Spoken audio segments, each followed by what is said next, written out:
I'm curious, when you work with your clients, do you help them to figure out these things? So like if somebody comes to you and they're like struggling and they don't know what their choice is, like for career or things like that, what do you advise them in terms of like listening to their body? Because like almost all of my audience is either they're on their own journey, but most of them have had this question about, should I leave where I'm at? Should I do something different? I want to do something different. What could I do?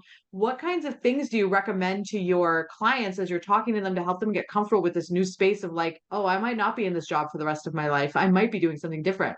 Well, one thing that helped me a lot that I think I've heard you mention before is human design. So I don't teach human design, but when I learned about my human design, I'm a manifesting generator.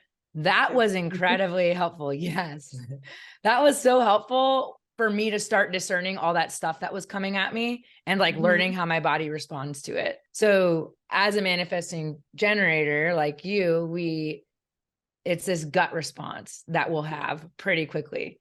So just learning that for myself and learning where to look in my body for it was incredibly helpful. When I have manifesting generator clients, I can explain that to them pretty well. But when it's someone else, I'm not versed in human design. I just offer it as something that they may want to look into.